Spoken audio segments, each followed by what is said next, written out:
आपल्या सगळ्यांना माहिती आहे की बाळासाहेब आंबेडकर यांनी जी वंचित बहुजन आघाडी चालू केली याच पंढरपुरात आणि इकडच्याच कार्यकर्त्यांच्या आग्रहावरनं त्यांनी महाराष्ट्रभर काय वादळ आणि धुमाकूळ उघडले.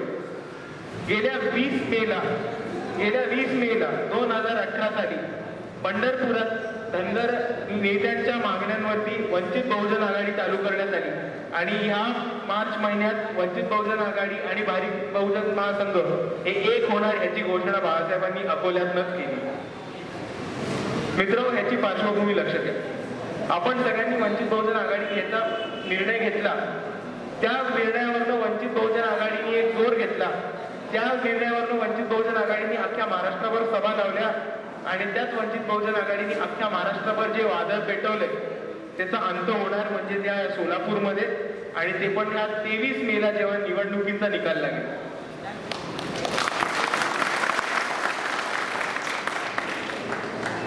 मित्र, जेव्हा आपण वंचित बहुजन आघाडीची स्थापना केली आपल्या कोणालाच वाटलं नव्हतं की ते एवढं मोठं वादळ उभं राहील, एवढा वेग घेईल, एवढी लाखोंची, हजारोंची, करोडोंची आपण गर्दी जमू, प्रत्येक सभा लाखोंची लागेल, इतका मोठ्या मनाने लोक पाठिंबा देतील.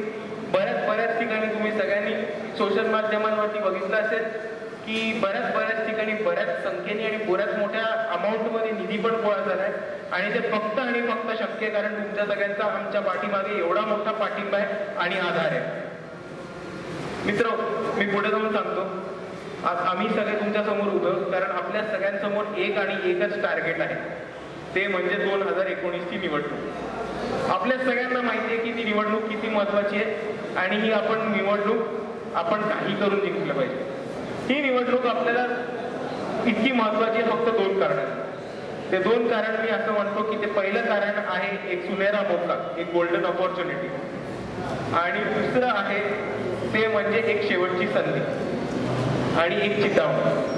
ही शेवटची संधी ह्याच्यामुळे कारण आपल्याला सगळ्यांना माहिती आहे की 2014 मध्ये जेव्हा मोदी सरकार आलं तेव्हा आपल्या सगळ्यांना माहिती आहे की हे RSS सरकार आहे आणि ह्या मनुवादी शक्त्या आपलं जीणं हराम करणार आहे. आपल्याला सगळ्यांना माहिती होतं की आपल्यावरती अत्याचार होणार आहेत, आपल्याला बरेच जुल्म सहन करायला लागणार आहेत आणि आपल्याला बऱ्याच ठिकाणी पीडित, शोषित आणि वंचित ठेवण्यात येणार आहे. आपल्याला हे माहिती होतं की RSS हे अतिशय जातीवादी संघटना आहे, एक अतिशय फॅशिस्ट अशा अर्थाने मी म्हणतो अतिशय उजव्या शक्तींचं ते संघटना आहे आणि ते आपल्याला प्रत्येक ठिकाणी दाबवायचा प्रयत्न करतील. मित्र, ह्याच्याहून जास्त मोठा धोका हे लक्षात घ्या की जेव्हा RSS सारखं एक ऑर्गनायझेशन जे कायद्याने मंजूर नाहीये, ज्यांचं कुठेही नोंद नाहीये, जे आपल्या भारतीय संविधानाच्या चौकटीत नाही बसत, जे किती फंडिंग गोळा करतात त्याच्याबद्दल कोणी नाही बोलत, जे दर दसऱ्याला शस्त्रपूजा करतात, अशा संघटनेचे जर कोणतरी एक माणूस, एक भावला नरेंद्र मोदी नावाचा जर त्यांनी पार्लमेंटमध्ये बसवलं असेल तर आपल्याला किती मोठा धोका आहे. आपल्या सगळ्यांना माहिती आहे की RSSचा हिंसाचार किती वर्षांपासून चालत आलाय आणि किती जोराने चालत आलाय आणि आपल्याला काही करून ह्या इलेक्शनमध्ये त्यांना सरकारमधनं हटवायचं म्हणजे हटवायचंच आहे.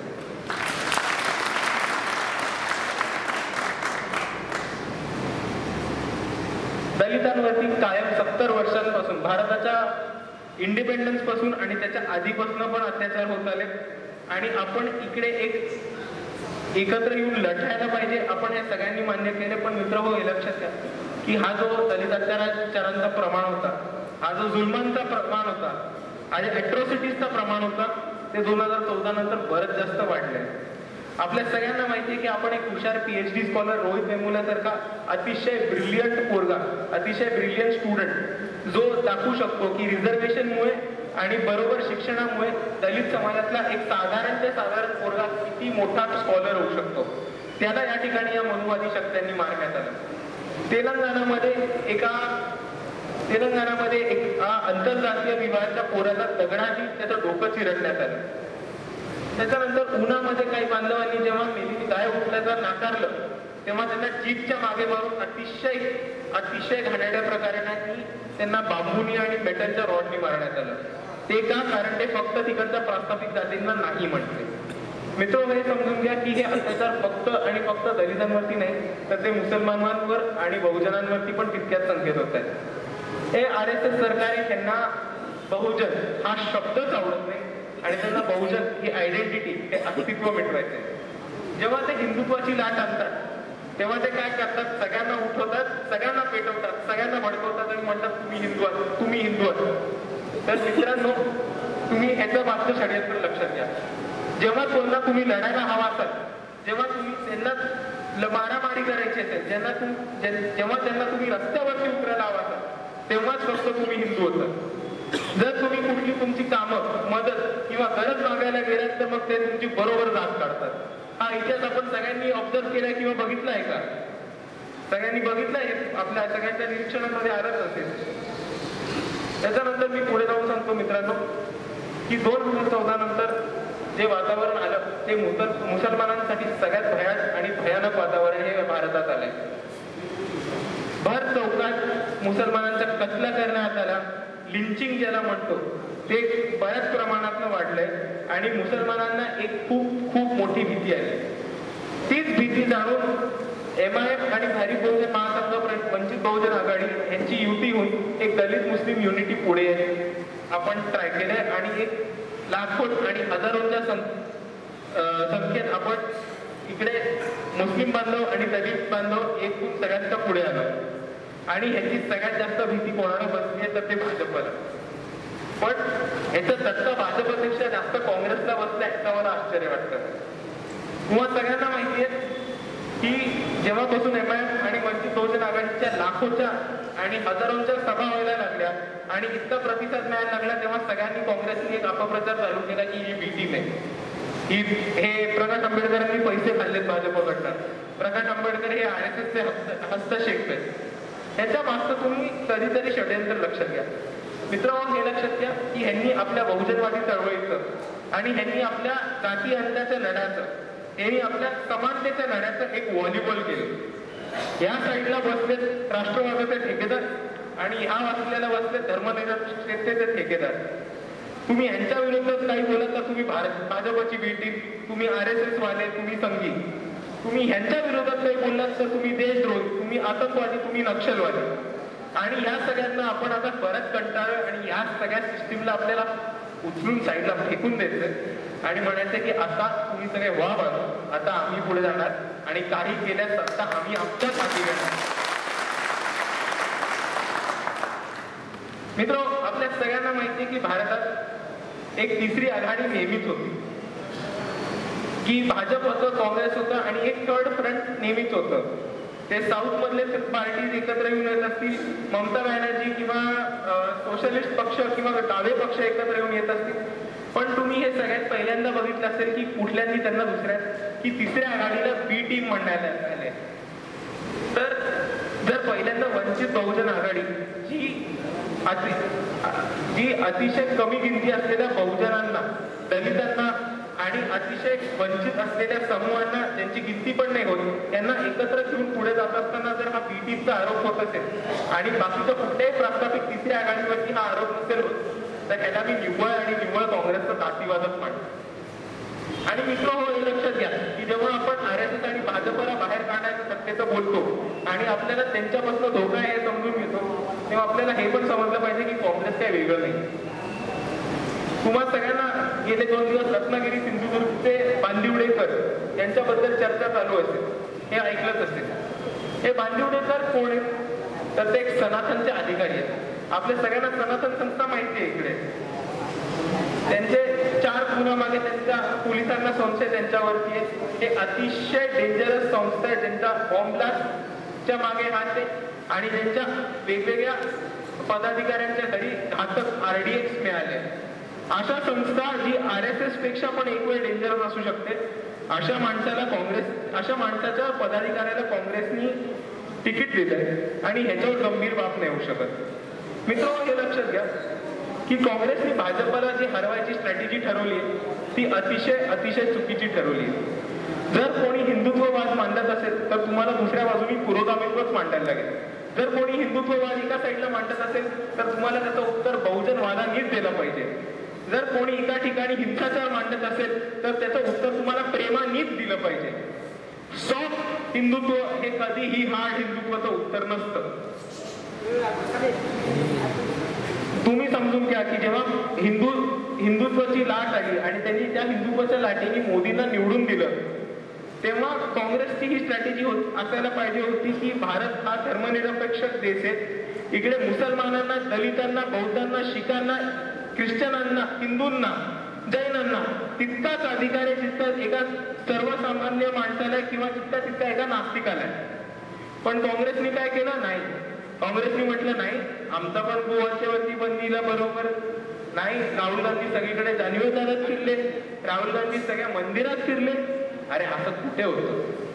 बरं, आपल्या सगळ्यांना पुलवामाची घटना माहिती जी घडली ती अतिशय भयाड हल्ला होता आणि आपण सर्वांनीच आपल्या पतीने त्याचा निषेध केला आणि आपल्या सर्वांनाच त्या घटनेने राग आला.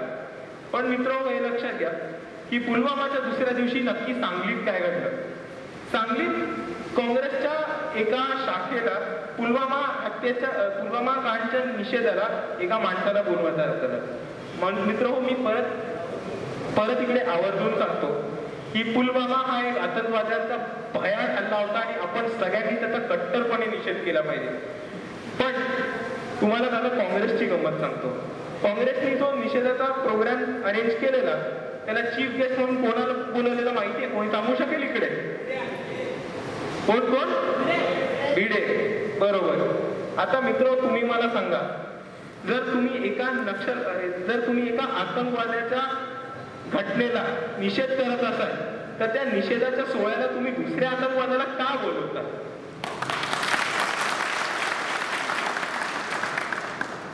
तर मित्रांनो, आपल्याला हे समजून घेतलं पाहिजे की काँग्रेस काय आणि बीजेपी काय हे दोन्ही एकाच नाण्याचे दोन बाजू आहेत.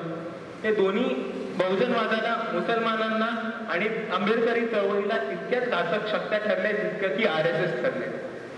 इकडे हे लक्षात घ्या की त्यांचं हे बी टीमचे आरोप जे चालू आहेत ते फक्त आणि फक्त चालू आहेत कारण त्यांना हे दाखवायचंय आणि त्यांना हे सिद्ध करायचंय आणि हे त्यांना करून दाखवायचंय की त्यांना बहुजनांच्या हातात कधीच सत्ता मिळायची नाही. पण मित्रांनो, आपण इकडे ठरवूया, आपण इकडे आज एकमेकांना हे प्रॉमिस करूया की ह्यांनी किती गाजर दाखवलं, ह्यांनी किती काही शंख फुकला, तरी आपण एकच गोष्ट करणार आपल्या भविष्यासाठी, ती म्हणजे आपण सत्ता आपल्या हाती घेऊ.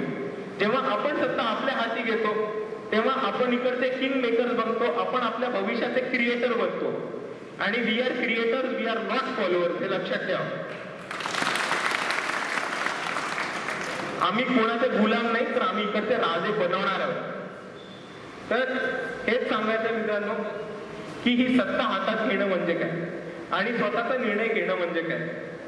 याचा अर्थ इतकाच होतो की जे सेंट्रल गव्हर्नमेंटमध्ये, जे पार्लमेंटमध्ये आणि जे गव्हर्नमेंटमध्ये निर्णय ठरतात त्या निर्णयांवरती आमचा हक्क असला पाहिजे. त्या निर्णयामध्ये आम्ही बोललो पाहिजे. त्या निर्णय आम्हाला आमच्या बद्दल आहेत आणि ते आम्हाला अफेक्ट करणार आहेत म्हणून आमचा त्याच्यात वाटा असला पाहिजे आणि आमचा त्याच्यात आम्ही जे म्हणतो ते तिकडे त्यांनी ऐकलं पाहिजे. म्हणून मित्रो, आपल्याला यावेळेस सत्ता आपल्या हाती घ्यायलाच लागणार आहे कारण हे आता प्रश्न आपल्या भवितव्याचा आहे. जसं मी आता म्हणालो की 2019ची इलेक्शन आपल्या समोर एक चेतावणी आहे, तसंच हा सुनहरा मौका आहे. कारण तुम्ही सगळ्यांनी बघितले की वंचित बहुजन आघाडीला जो महाराष्ट्रभर रिस्पॉन्स मिळालाय आणि जो पाठिंबा मिळालाय तो आत्ताशी महाराष्ट्रात कुठल्याच पार्टीला किंवा पक्षाला किंवा नेत्याला मिळत नाही आणि आपण तो गमवून नाही करणार. आणि ह्यावेळेस नुसता दलित मुस्लिम समाज एकवटला नाहीये तर सारे छोटे मोठे बहुजन जाती, जमाती, पोट जाती ज्यांची असंख्य गिनती पण नव्हती होत असे सगळे उभे राहिलेत आणि म्हणतात की यावेळेस आमचा वाटा कुठे गेला तुम्ही सांगा. इतक्या वेळेस आम्हाला फसवलं, यावेळेस आमचं मत वंचित बहुजन आघाडीला. म्हणून मित्र, मी माझे 2 शब्द इतकं म्हणून थांबतो की या येत्या इलेक्शनला आपल्याला काही भाजप किंवा काँग्रेसच्या हातात सत्ता न पडू देता ती आपल्या हातात घ्यायची आहे आणि जास्तीत जास्त मताने आपल्या उमेदवारांना वंचित बहुजन आघाडीच्या निवडून द्यायचंय. आणि त्यापुढे काय, सोलापूरकरांना तुमची तर मजाच आहे. इकडे स्वतः बाळासाहेब उभे राहिले.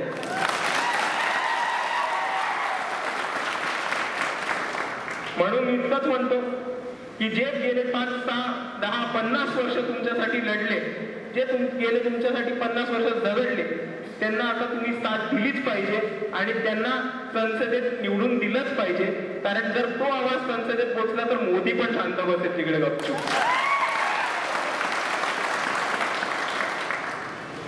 जसं मी म्हटलो, बाळासाहेब आंबेडकर आपल्या सोलापूरची इलेक्शन लढवणार आहे, त्याच्यासाठी एक खूप खूप खूप महत्वाची एक फॉर्मॅलिटी कंप्लीट करायला लागते, ती म्हणजे इलेक्शनचा फॉर्म भरायला लागतो. तर मित्रांनो, येत्या 25 तारखेला आपण सगळ्यांनी आंबेडकर उद्यान सोलापूर इथे जमायचं आणि बाळासाहेब आंबेडकर यांच्या बरोबर फॉर्म भरायला जायचं आणि आपण तिकडे लाखोच्या संख्येने उपस्थित राहू आणि सोलापूरला हेच देखून देऊ की जेव्हा आपण फॉर्म भरायला जाऊ तेव्हा सोलापूरला कळेल की ती इलेक्शन कोण जिंकणार आहे.